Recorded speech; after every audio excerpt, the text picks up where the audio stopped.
మన ప్రభువును రక్షకుడైన యేసుక్రీస్తు నామములో మీ అందరికీ సర్వశుభాలు దైవాశీస్సులు. ఈరోజు నేను మీ ముందుకు రావడానికి గల కారణము, కావుల్లో పరిచర్య చేసినటువంటి అగ్ని పాల్రాజ్ అనే ఒక వ్యక్తి. ఈ వ్యక్తి అన్న మాటలను బట్టి నేను ఈరోజు మరలా ఈ వీడియో పూర్వకంగా ముందుకు రావాల్సి వచ్చింది.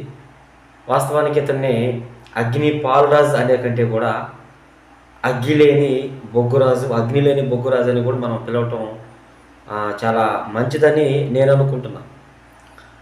ఎందుకంటే ఇతను ఏదో కరుణాకర్ మీద ఏదో వీడియో చేస్తూ కరుణాకర్ ఏదో కల్వరి సతీష్ని ఏదో అన్నాడని చెప్పేసి ఏదో కల్వరి సతీష్ బాబు గారిని కరుణాకర్ గారిని ఇద్దరిని తిడుతూ మధ్యలో షాలమరాజు గారి పేరు కూడా ఎత్తాడు. కార్పొరేట్ పాస్టర్లు అని చెప్పేసి షాలమరాజు గారితో పాటు మరి కొంతమంది పేర్లు ఎత్తడం జరిగింది. ఇప్పుడు నేనెందుకు స్పందించాల్సి వచ్చేటువంటి పరిస్థితి ఎందుకు వచ్చింది అంటే, షాలమరాజు గారి జోలికి ఎందుకు మరల మధ్యలో?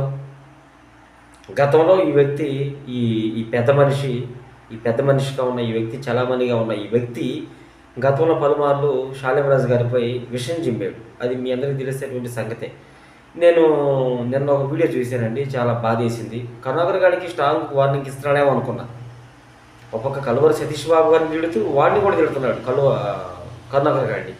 మధ్యలో కార్పొరేట్ పాస్టర్లు అని చెప్పేసి షాలమరాజు గురించి మాట్లాడుతూ, మరి వీళ్ళంతా కార్పొరేట్ పాస్టర్లు, వీళ్ళు క్రైస్తవ్యానికి వీళ్ళు బలం లేని వాళ్ళు, అది ఇది వీళ్ళు గారడీ చేసేవాళ్ళు, వీళ్ళ దగ్గర ఉండే 90% మంది విశ్వాసులు పక్క పల్లెటూరులో యథార్థంగా పరిచర్య చేస్తున్నటువంటి మరి సంఘాల నుంచి వీళ్ళు లాక్కున్నారు, గారడీలు చేసి మాట్లాడుతున్నాడు.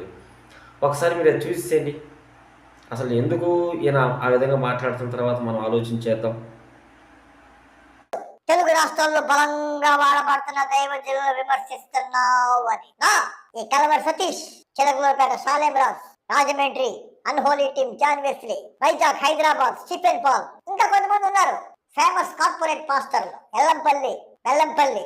వీళ్ళందరూ క్రైస్తవ్యానికి బలం కాదు, వీళ్ళందరూ క్రైస్తవ్యానికి బలహీనత.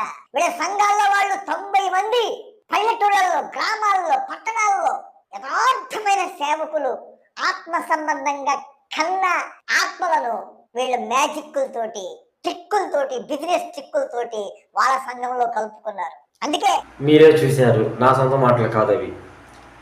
అయినా నాకు అర్థం కాదు, ఈ పెద్ద మనిషి, సేవకుని ముసుగులో ఉన్న ఈ పెద్ద మనిషి, వాక్యం తెలియని ఈ పెద్ద మనిషి పొద్దస్తమానం ఎవరెవరు వాడబడుతున్నారా, ఎవరెవరు హై రేంజ్లోకి వెళ్ళిపోతున్నారా, పీక్ స్టేజ్లోకి సంఘాలు కట్టుకుంటూ అని వాళ్ళ మీద పడి ఏడవడం తప్పితే ఈ వ్యక్తికి ఏమీ తెలియదండి. పరిచర్య చేస్తున్నాడే కానీ కావుల్లో అది విలువలేని పరిచర్య, ఫలమలేని పరిచర్య చేస్తున్నాడు ఈ వ్యక్తి. నేను అంటున్నాను, పెద్ద మనిషి, అగ్నిలేని బొగ్గురాజు గారు, నేను మీతోనే మాట్లాడుతున్నాను. 90% మంది ప్రజలు ఇతర సంఘాల నుంచి లాక్కున్నాడు, గాలిలు చేశారని నువ్వు మాట్లాడుతున్నావు. ఇప్పుడు ఇతర సంఘాల్లో నుంచి షాలమరాజు గారు లాక్కుంటే ఇతర సంఘంలో ఉన్న సేవకులు చూస్తూ ఊరుకుంటారా? మీరు నాకు దీనికి సమాధానం చెప్పాలి. గతంలో కూడా నేను కొన్ని వీడియోలు మీ మీద పెట్టాను, స్పందన లేదు. నాకంటే మరి మా మినిస్ట్రీలో కొంతమంది పెద్దలు కూడా నీ విషయంలో స్పందించారు, నువ్వు తోక ముడిచావు. మరలా ఇప్పుడు వ్యూస్ లేవని మరలా కరుణాకర్ గారు వంక మీద పెట్టి వీడియో చివరికి షాలమరాజు గారిని కూడా నువ్వు వ్యంగ్యంగా మాట్లాడినట్లుగా మాకు అర్థమై నేను రియాక్ట్ అవుతా ఉన్నా. నేను ఆయన దగ్గర ఎదిగిన వ్యక్తిని కాబట్టి ఆయన దగ్గర ముందు దేవుని కృప, తర్వాత ఆయన నాలో ఉన్న సేవాశక్తిని గుర్తించి మమ్మల్ని సేవకులుగా చేసి పలు ప్రాంతాలకు పంపిస్తూ ఉన్నాడు. ఆయన ఏంటో, ఆయన వ్యవహారం ఏంటో, ఆయన క్రమం ఏంటో, ఆయన వాక్యోపదేశం ఏంటో మాకు తెలుసు. మాకంటే కూడా ఇప్పుడు వస్తున్నటువంటి జనాంగానికి బాగా తెలుసు. ఇప్పుడు 90% మంది జనాంగాన్ని లాక్కుంటే ఇతర గ్రామాల్లో ఉన్న స్థానిక సంఘస్థులు చూస్తూ ఊరుకుంటారా? లేదు కదా. మైండ్ ఎక్కడ పెట్టుకొని మాట్లాడుతున్నావు, బుర్ర ఎక్కడ పెట్టుకొని మాట్లాడుతున్నావు ఈ మాటలు నువ్వు? అంత మాత్రమేనా అంటే ఏనాడైనా షాలమరాజు గారు చెప్పారా మీరు మీ సంఘాల నాయకులను వదిలిపెట్టి నా దగ్గరికే రావాలని ఏనాడైనా చెప్పాడా? ఇంకా పలుమార్లు ఆ మాట అనకపోగా, సరే ఒకవేళ ఈరోజు మీరు ఆన్లైన్ చూద్దామని వచ్చారేమో, ఈ ఒక్క ఆదివారం చూద్దామని వచ్చారేమో, మీ సంఘ నాయకులు మీరు విడిచిపెట్టవద్దు, మరలా మీరు అక్కడ నమ్మకంగా ఉన్నారని పలుమార్లు చెప్పాడు ఆయన. బాప్తిస్మా ఇచ్చేటప్పుడు కూడా అవసరమైతే, అమ్మ మీరు మీ సేవకుల కింద అనుకూలంగా విధేయత కలిగి ఉండమని కూడా పలుమార్లు చెప్పాడు. నీకు అంత ఇదిగా ఉంటే, నీకు అంత జలజలగా ఉంటే ఒకసారి నువ్వు చిలకలూరిపేట రా. వచ్చిన వ్యక్తులను అడుగు, నిన్ను బలవంతంగా తీసుకుని వచ్చారా, మరి తండ్రి సన్నిధి సేవకులు విశ్వాసులు ఆటోలు పెట్టుకొని, లేదా మీరే ఇష్టపూర్వకంగా వచ్చారా అని నువ్వు ఒకసారి వచ్చి బొగ్గురాజు గారు నువ్వు ఒకసారి వాళ్ళని అడుగు. సేవకులు ఎవరు నీకు అడ్డు రారు, నువ్వు చక్కగా అడగొచ్చు. నువ్వు లేనిపోయిన కళ్ళబొల్లి మాటలో తీసుకొచ్చి కార్పొరేట్ పాస్టర్లు వాళ్ళు వీళ్ళు అంటున్నావే. గాలిలు ఏం గాలిలు చేశారు? అయినా అసలు గాలిలు చేసే పరిచర్య నిలిచిద్దంటావా దేవుని పనిలో? నీకు ఒక చిన్న మాట చెప్తా, నీకు ఆ వాక్యం తెలుసో లేదో నాకు తెలియదు, కానీ గాలిలు అంటున్నావు కదా. అపోస్తలుల కార్యం 8లో గాలిలు చేసి సీమోన్ అనేవాడు ఒకడు ఉన్నాడు. ఇప్పుడు జనాన్ని ఇబ్రాంతి పరుస్తూ ఉంటే అప్పటి దినాల్లో ఫిలిప్పు పరిశుద్ధాత్మ అభిషేకంతో రాజ్య సువార్తను క్రీస్తు సువార్త ప్రకటిస్తూ ఉంటే అనేకులు నమ్మి బాప్తీసం పొందారు. అనేకుల్లో వీడు కూడా ఉన్నాడు, సీమోన్. ఇప్పుడు పరిశుద్ధాత్మ అభిషేకంతో నింపబడి సువార్త చేస్తున్నటువంటి ఆ పని ముందు గాలి పరిచర్య చేసేటటువంటి సీమోను గాడి బోధలో నిలవల.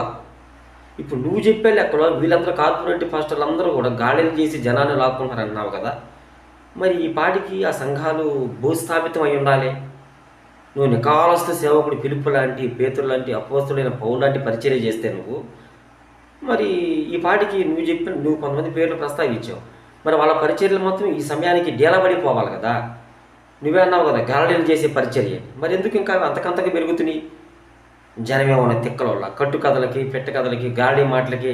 సరే ఒక నెల వచ్చారనుకోండి, సరే ఏదో వచ్చారో అనుకుందాం, ఒక 2-3 నెలలు వచ్చారో అనుకుందాం, సంవత్సరాల తరబడి వస్తారా?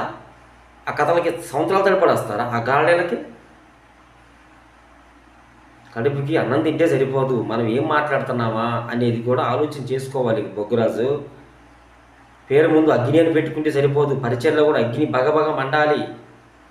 దయచేసి నువ్వు నీ నాలుగు అదుపులో పెట్టుకుని మాట్లాడితే నీకు మంచిది, నీ పెద్దరికం కాపాడుకునే దానికి అవకాశం ఉంటుంది నీకు. కాబట్టి ఇలాంటి పనికి మాలినటువంటి దుశ్చర్యలకి నువ్వు పాల్పడితే ఇంకోసారి తీవ్రంగా ఉంటుంది నీ మీద చర్య. ప్రభునందు ప్రియులారా, అతని గురించి ప్రార్థన చేయండి. ఎందుకంటే అతను అక్కస్ వెళ్ళగొక్కుతున్నాడు, విషయం వెళ్ళగొక్కుతున్నాడు మరలా శాలిమరాజు గారి మీద. ఏ విధము చేతనైనా మరలా పరిచయం డౌన్ చేయాలని కరుణాకర్ గారిని అడ్డం పెట్టి తమ్మునేరు వాడిది లోపలంతా శాలిమరాజు గారి గురించి, కార్పొరేట్ సేవకుల గురించి ఏదేదో మాట్లాడుతున్నాడు ఆయన. ఇతని మారు మనసు కొరకు ప్రార్థన చేయండి. ఇంకా అలాగే విరివిగా వాడబడుతున్న శాలిమరాజు అనే కోసం కూడా ప్రార్థన చేసి ఇలాంటి కుంటనక్కల్లో మారు మనసు పొందేలా, వీళ్ళు కూడా సత్యం తెలుసుకునేలా, మరొక మారు వాడబడుతున్న సేవకుల మీద విషం జల్లకుండా వీరు లైన్లోకి వచ్చినట్లు మీరు ప్రార్థన చేస్తారని నా ఈ చిన్న విన్నపం ఈ వీడియో ద్వారా తెలియజేసుకున్నాను. మీ అందరికీ హృదయపూర్వక వందనాలు.